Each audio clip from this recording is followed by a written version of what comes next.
Hi, I'm Chef Meatball. Today we're going to be cooking chicken andouille and pork sausage gumbo. I've already started cooking my chicken down. I'm going to start on my roux because that's the very first thing that you do. You start a roux. That's very hard to do. You have a lot of patience to cook a roux. So bear with me as I have this unedited video right now. I started with my holy trinity. I've already chopped up my onions, my celery, and my bell peppers. My green onions at that too. So that's already chopped up, set in the ice box there. Just trying to get my little knife sharpened because I'm going to slice up my sausage and my andouille. I like to use my favorite, Amanda's pork sausage. Buy it at any grocery locally. And my andouille. This stuff is very good. Unfortunately, all I can get right now at my local store is some Savoys, which is really good stuff as well. So, I'll be back to start you on that gumbo. Alright, here we go. We're going to get back into our gumbo. And it's real simple. We got to get you, I don't know if you can see it, but I got my big black iron pot. Some people call them Dutch ovens. But man, this is what you got to cook this in. It's got to be something really hard. And your roux starts out with equal portions of oil, vegetable oil, no extra virgin olive oil here. Vegetable oil or canola oil. You pour in half a cup. And then I'm going to come back with equal amount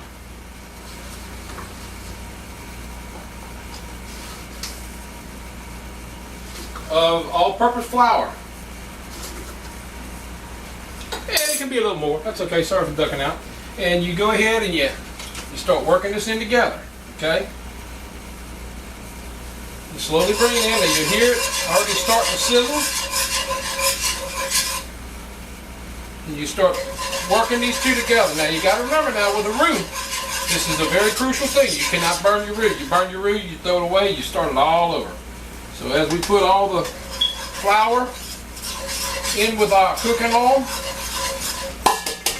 in a real heavy duty, it should be a black iron skillet like this, and you start working away. Now you gotta have this on a medium fire. And I had it up too high to get started, so put it on a medium fire. But the key to this is to do just what I'm doing. You stir just like this, constantly. Cannot stop. When you stop, you get in trouble. So, this right here is a long process. And as I'm doing this, some people judge their roux by how many beers that they can drink. Not that it pour 4 beers in there. But usually a roux is nice and dark by the time you drink 4 beers. Well, I'm not a beer drinker anymore. A little vino for me. So, I'll be back to my roux. I'll be back to the video. And I'll set up the camera so you can see just how this roux is supposed to come out. So, watch things. We'll be right back. Alright, back to the roux. And as you can see, we stir it away and we cannot burn this. And you may be able to start seeing the color change. I don't know. It's going from white. It's going to get a little tan. Boy, you got to keep swapping hands. You know, this little whisk that I have, it's a small one and my pan's deep, so it gets a little tough sometimes. This is a long process. It's important. You do not burn this. Now, you're going to have a ventilated kitchen. Pretty soon I'm going to have to turn my loud fan on, because once it starts to smoke a little bit, I want to set off my damn alarms I have. But here's the deal, buddy. This is the love that your grandmama used to put in her roux. That's here. Actually speaking, to get this a dark roux like you really want, this can take about 45 minutes. That's what I'm talking about, 4 beers worth. You may not take this to a black roux, because you would really do that for a gravy. And this is the start. This is the start of all all of your Cajun cooking that has a gravy or a roux base. And we're going, you can see it turning tan. We're going to make this kind of chocolate brown. I'm not going to go all the way black with it because my gumbo, I don't want it to be dark. Maybe a seafood gumbo, we'll go with a real dark. But this is still about a 30-minute process for sure. About 2.5 beers for you beer drinkers. Oh, I don't drink beer. Just got a little more refined, that's all. And this pot over here, I got my chicken already kind of grilled up a little bit. But the only thing that we will pre-cook is the chicken before we put it in.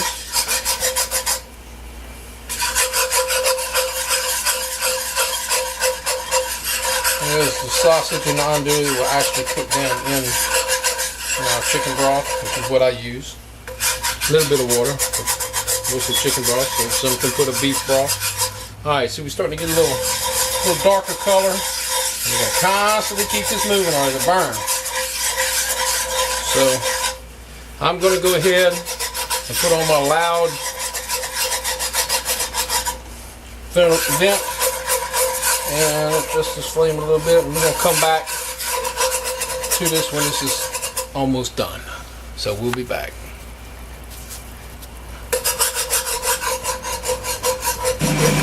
Okay, well, we're back, and you can see, let me turn this down where you can hear it. Okay, I have a problem that I keep saying that I'm going to go and remedy, but I keep learning that the hard way is my whisk. You see my whisk is real short, so that leaves me with putting my hand down in the pot, and I tend to burn my finger all the time. So it's all about that love and pain that you put into a good roux. Okay, maybe one day I'll head to the local kitchen supply company and buy me a good Hall whisk. Okay, you see my roux? See how dark it is? Okay, I've been working on this for about 15 minutes.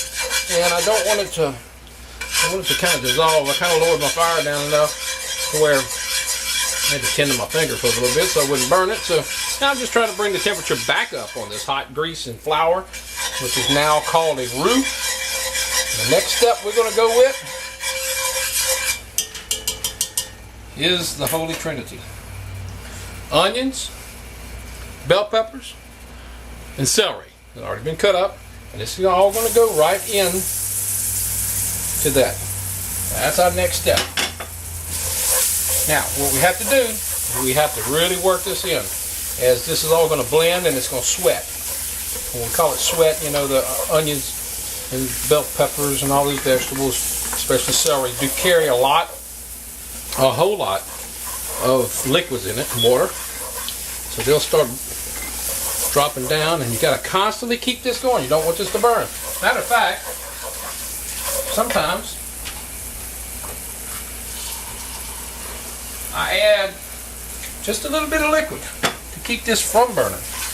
Some people don't do that because they sit here, but I just don't like this to even have a chance to burn. I'm going to add just a little bit so this will caramelize and it'll start sweating. Once it starts sweating, it'll start producing its own gravy, so to speak. So this is just constantly moving this in so this doesn't burn as well. You do not want your roux to burn still. So keep your fire down. This process here is going to take a little bit. Usually about 10-15 minutes of this constantly stirring. Oh man, I tell you, that's why a roux is, it's not the type of dish that you can make for your family and just walk away. You cannot, there's no time of putting, except for when this has to come to a boil that we can walk away from it when we have all of our stock in there. Okay. Now I cheat a little bit. I buy my chicken breasts. I like white meat in my gumbos. So I don't buy half chickens and cut them up and debone them and all that, make my own broth. I just buy boxed broth, canned broth. And but the real old-fashioned way is to get you a bird, cut it up, use all the meat, thighs, breast meat, and all that. I just don't like dealing with all the bones and everything. And granted, there's no different than you making your own chicken broth of boiling water and boiling your chicken down. I just do make some shortcuts, same difference. Give away all these secrets. Okay, now as you see, this is raising my fire just a little bit. As you see the process that this can take. This can take quite a while to do. We just got to keep this moving. Now the bottom of your pot's going to get this on there and it's going to caramelize. That's fine, because you know that's also a good flavor in your roux or your gravies. By the time you add your broth or your stock, it will bust that up on the bottom of this pan. That's why it's so important to cook out of one of these pots. They're tough. Cast iron. Most people have these that are passed down from their families. This one I started, I blackened this one myself, and seasoned it, I should say. Bought it new from the flea market. Had to do all that myself. But I do have my mom and dad's old skillet, which, oh man, I love to cook anything in there, from steak, cooking a steak on top of the stove, to bacon. Oh man, a lot of bacon grease gets down up in the pores of that pot for years. That pot, that pan that I have from my dad and my mom is they probably bought it when they got married, in the late 40s. After my dad got out the service. Now my dad had a restaurant, okay, several restaurants. We had in Baton Rouge. He actually was the second drive-in in Baton Rouge. He had a very good hamburger and curlicues. It's called the Toot and Tell It Drive-In. Some of you may know that.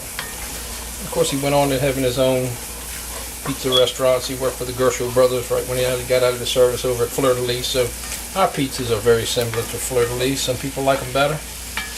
I'm prejudiced, you know. I like them better. But he never did really cook a gumbo in his restaurants. It was mostly pizzas and po' boys and his famed Big Ace sandwich that my dad put together and designed. I call it designed. I'm a car guy. But nevertheless, he used to cook a gumbo. My mom, she was a coon ass. She was a Bergeron. Now you would have thought that my mom would have done all this, but you know, she really wasn't that much of a strong cook herself. Mama got by a can of red beans and rice, Blue Runner, for Mondays, bologna sandwiches, that kind of stuff. I love my mama, but boy, she could ruin a roast too. She put it in one of them pressure cookers. Make it come out tough. Where's my daddy's roast? Oh Lord. Now my daddy was a cooking family. But enough about that. Alright, you see this is coming out pretty good. I'm going to add just a little bit more liquids, which is just some more water, to kind of get a gravy going in here. And you'll see in just a moment how this is going to come together. All these vegetables will sweat. They sweat together. I better thin down some of this a little bit more. We'll go ahead and add me some more. All this water, this will eventually, bring the fire up, this will eventually all cook down. So I want this to be forming a gravy already. Got some good color to it too.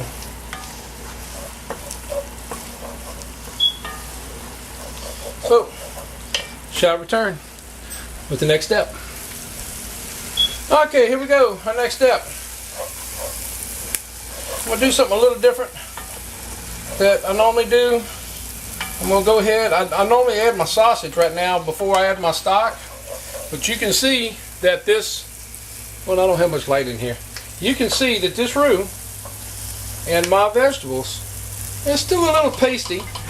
Well, we can fix that with my broth in just a moment. Now what I'm going to go ahead and do is I'm going to go ahead and incorporate my sausage. Okay, here's a big old plate of sausage and my andouille. What I've done was I've cubed in quarters right here. my regular pork sausage, okay, and then my andouille is going to be in halves. I don't know why I did that, but at any rate, I normally just add my sausage. I'm going to add both in at the same time. I'm going to start working that around and start letting some of that grease come off of this sausage.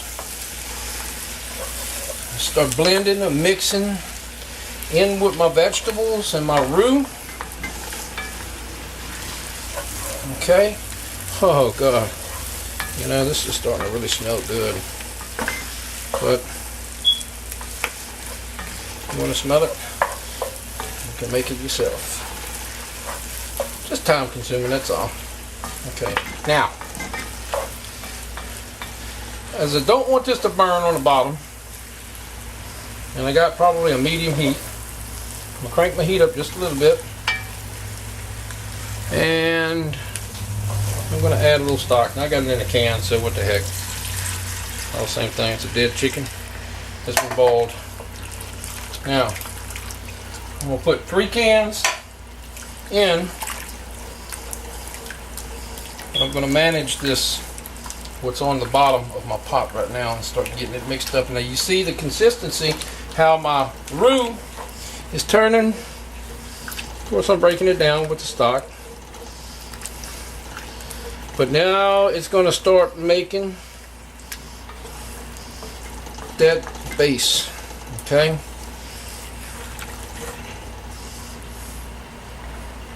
I want to get 2 cans in here.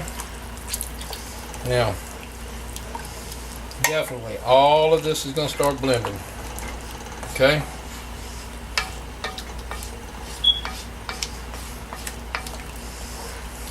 Okay. I'm going to turn this fire up pretty good because I want this now to start getting to a boil.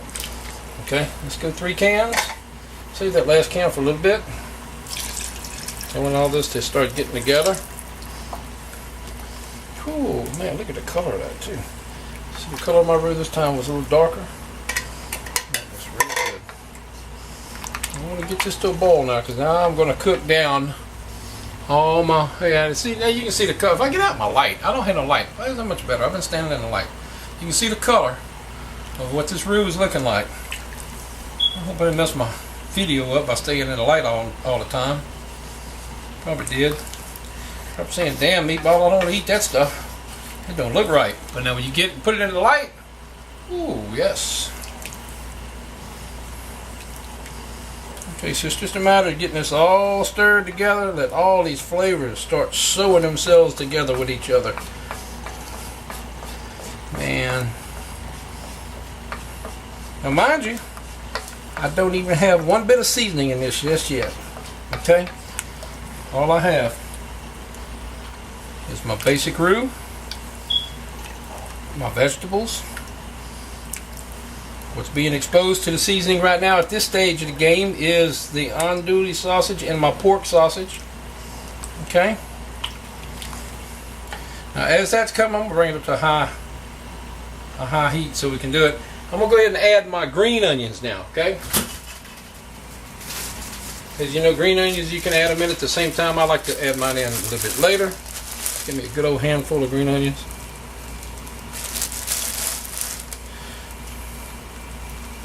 Two handfuls. I like to keep this cut, that way they don't dry out. Keep them in an ice box because you never know. Nice omelet in the morning. You don't have to sit there and take your time to cut all that up. Okay, now we got a big old about 2 handfuls of green onions that we're going to go in there. It's going to melt down. They're going to reduce down as well, but they'll still keep some of their. They just won't get burnt. Look, you know, you can saute your green onions whenever you're, you know, making your jambalaya and stuff like that, or whatever you put it in. As long as it stays off the pot. If you keep green onions in a liquid, well, guess what? They're gonna stay. They're not gonna burn. They're not gonna flatten out. Or I should say, dissolve. They will flatten out. Now look at that. Let me get some light over here. Boy, I'll tell you what. Started some photography work. Got me some camera equipment that I'm gonna start doing some still shots and maybe some portraits and stuff and drag racing pictures and take one of my old passions and incorporate in my life, my photography. And of course, I'm trying to blend it now with this cooking, so it's kind of funny. But I think shooting videos, I need to make sure my lighting is right as well. I'm shooting stills, but my lighting in my kitchen's not all that great. All right, you see the heat coming off of this broth now that we've made. This roux, boy, I tell you, that's really looking good. And this is going to get to a boil, and I will cook this down. Well, once it gets to a good rage, I will go ahead and add my chicken in, and then the rest of my broth, and bring that to a boil for about 15-20 minutes, and then I'll simmer it for about 45 minutes, and then of course we'll start cooking the rice and getting it ready to eat. Now this actually will be so much better tomorrow. You know, a lot of Italian cooks, anytime you cook with a red gravy or anything like that, you know, they'll tell you to cook now. I used to watch my mom and dad cook, and they would, you know, they'd start this spaghetti sauce, you know, the red sauce. They'd start that like late Saturday night, you know, to cook it and finish cooking it by 1 o'clock for Sunday morning. It's always better the next day. So I found out that the last couple of gumbos that I've made, like your potato salad, I got a big old thing of potato salad I made too earlier, and that's always better the next day. Potato salad gets a chance to draw, and a gumbo gets a chance to let all those meat juices blend in with the broth and the roux and the vegetables. They do their own little dance at night while you're sleeping, and it just all gets together. It's always better the next day. Alright, so what I'm going to do now is I'm going to go ahead and add my last can of my broth. And you can see my heat's up already. A lot of times you go ahead and take your broth and you know, like if you make your own broth with your chicken, it's going to be hot. It's going to be hot in the pan. You know, so it cuts down a little time of your cooking to get it up to a boil, but that's straight out the can, so that's okay. Gives it a little more time to blend. Because I'm telling you, I'm not going to wait till tomorrow to eat this. I'll get my rice cooked later, and we're going to have a bowl. So, as you see, let me get out and give you some light, the color of that, and it kind of still gets a little clear. I mean, you know, a gumbo is not going to be a gravy. It's not going to be dark, but I could have made that darker. But you can see the color. It's a little transparent, but you control that by the color of your roux when you first start out. Okay, so now that's starting to get to the temperature I wanted. I actually wanted to get a little raging boil. I'll speed up a little bit. Now I've taken my chicken, and I've already cut my chicken up. Now there again, I buy my chicken as chicken tenders. I cheat. I chop them up, and I pre-cook this. Just a little grill. They're cooked fully. You can probably throw this right now in anything you want to and eat it. I just didn't grill them dark. Okay, they're cooked all the way through, and what they're not cooked all the way through, they're fixing to boil out and cook for a couple hours in this.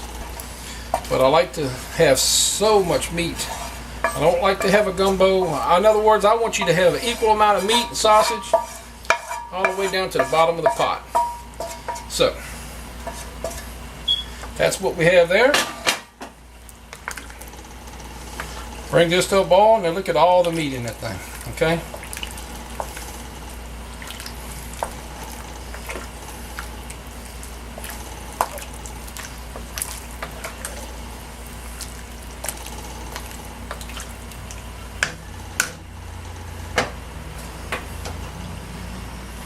We got meat.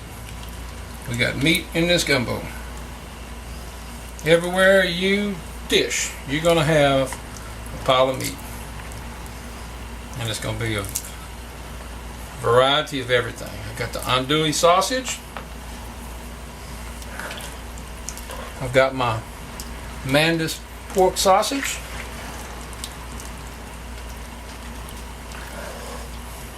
finger hurts. Steam coming off where I burnt. Oh, blistered. Whoa, boy, I'm telling you.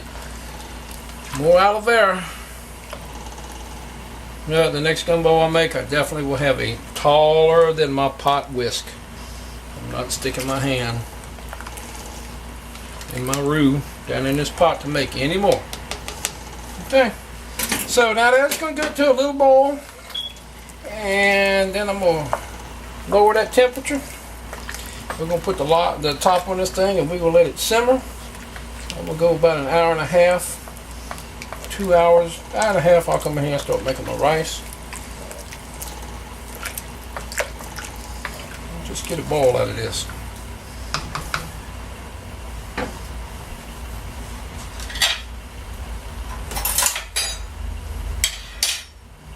Now, as it fixing to boil, this is when I add my seasonings, okay? Because I got cook time now.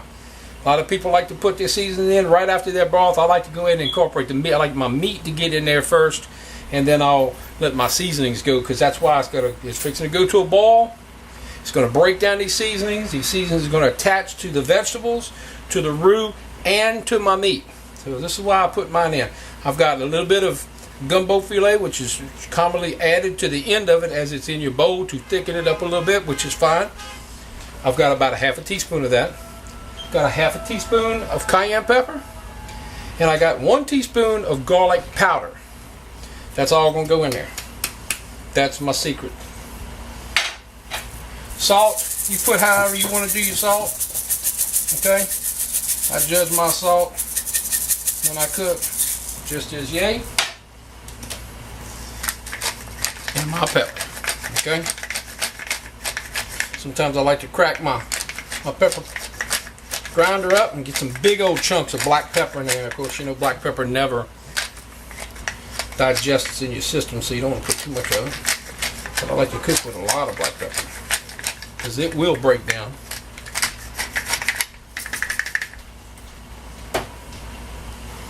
Okay, there's all your seasoning in there. Now you talk about smell.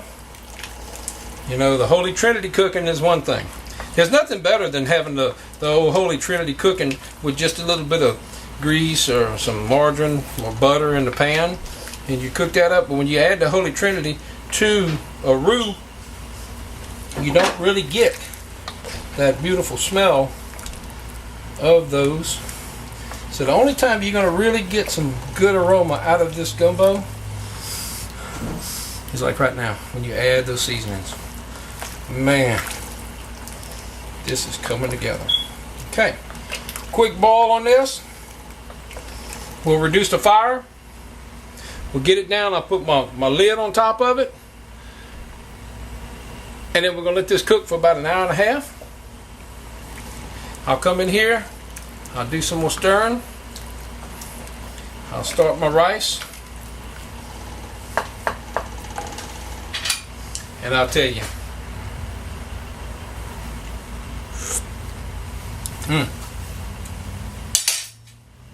That's good. That's very good. Well, a little bit more salt, so let's see if we can get that cooked down. You want to watch your salt really because of the pork that you're putting in the andouille. It's gonna have some good, but this is good. I mean, I didn't overpower my salt. It's already got a good taste. Just let it all cook down together. Man, this is gonna be a good combo. All right, guys, I'll be back. Show you the finished product after we plate it up and finish my little glass of wine here. And we'll be back for another segment. Okay, wanted to come back and show you real quick. This is coming to a boil.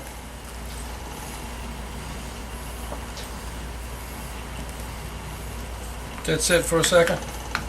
Oh, I nailed my finger. Golly. I don't know if you can see that blister when I was making my roux. Thank God for that aloe vera.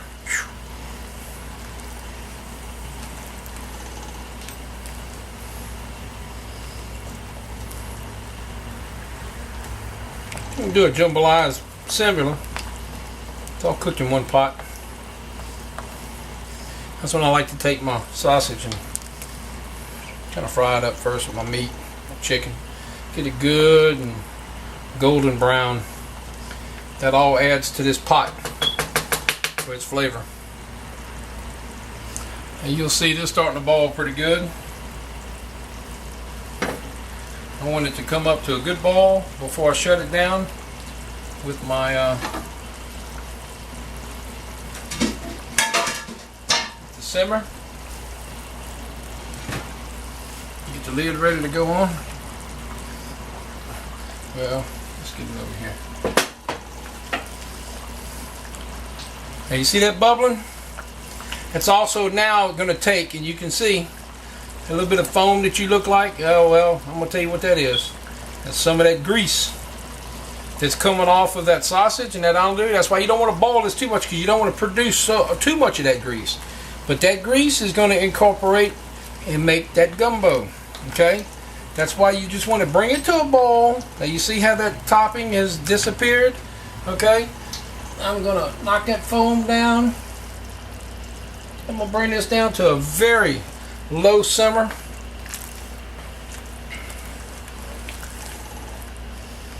Now that's what I say happens to it. I may be called down wrong or whatever, but if you notice, and I'm sure there's some bit of variation going on with it. I mean, anytime you take a liquid and you agitate the crap out of it, it's going to foam, okay? It's similar to getting it aerated, maybe a prop in your damn boat that won't bite. You turn around and look into the water's going to have bubbles everywhere, okay? So it ain't biting, it ain't doing nothing. But in this case, when it's cooking, I feel that some of that foam and bubbles that you see is also some of that grease that is being pulled out of this andouille and this pork sausage.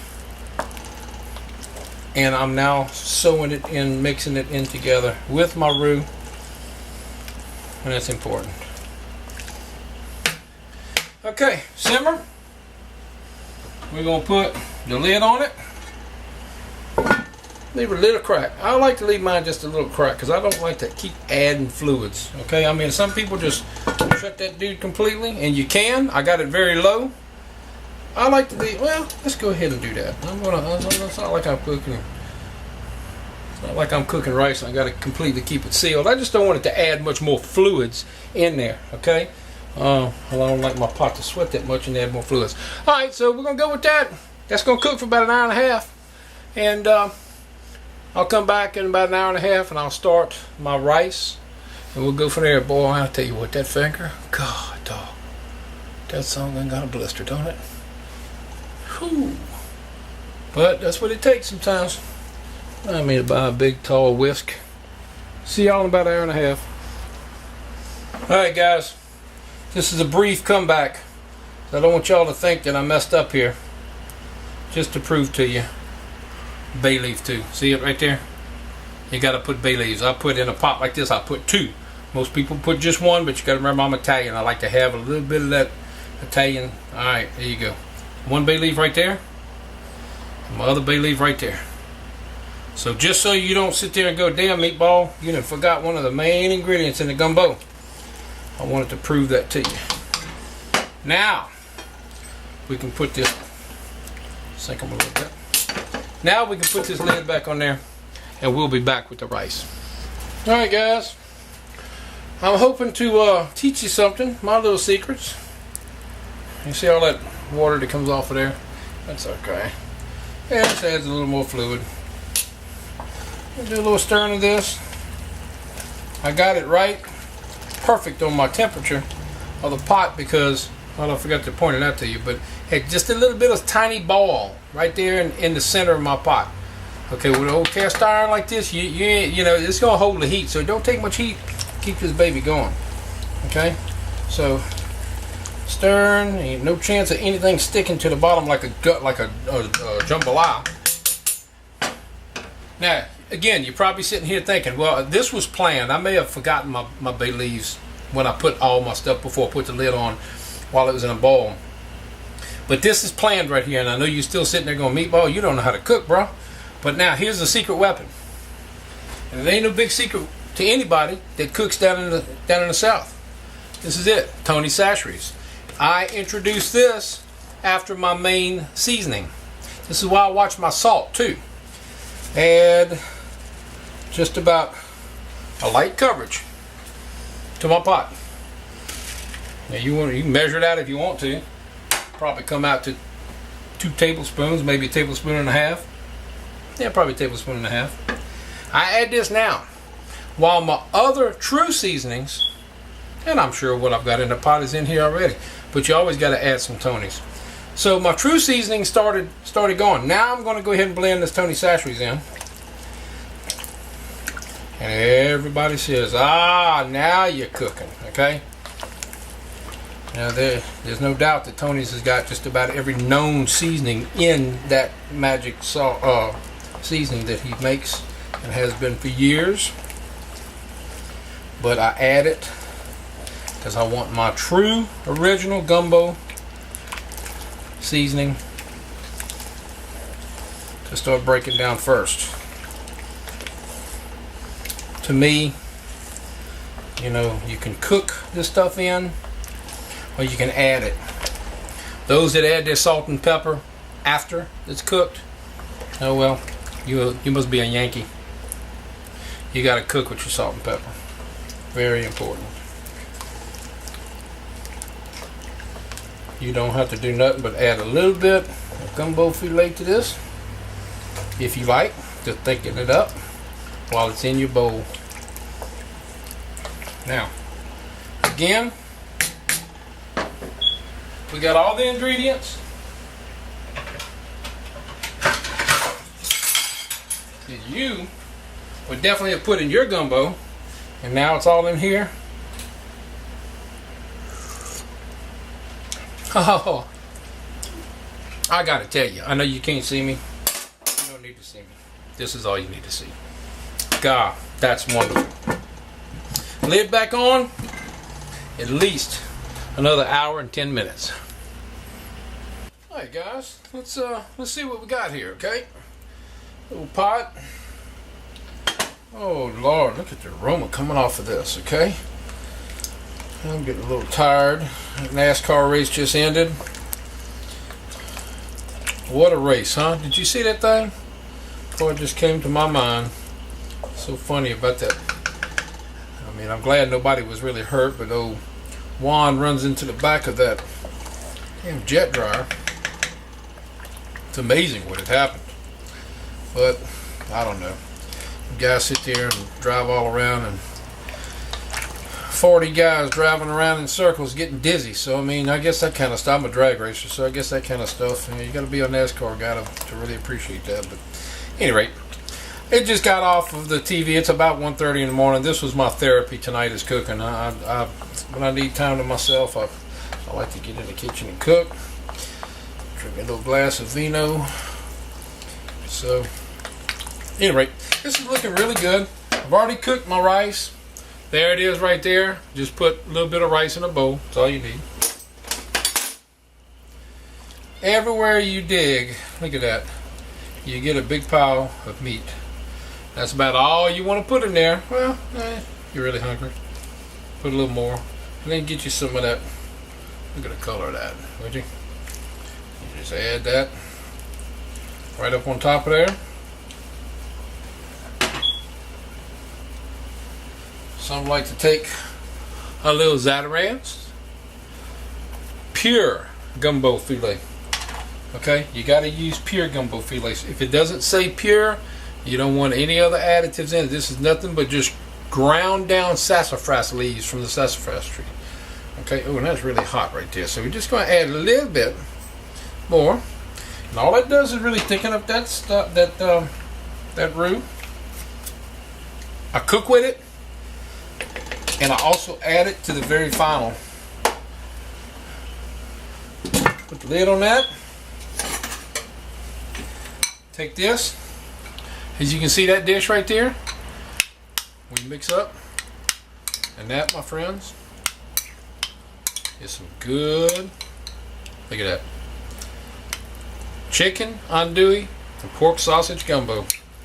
And man, some people will take I made a potato salad earlier. They'll put a pile of potato salad right in this. I prefer mine off to the side, but that, my friend, is a great dish. So I'm going to eat this kind of late at night, about 1:30 in the morning. I'm going to eat this, and I'm going to go watch more TV. So everybody, enjoy your evening.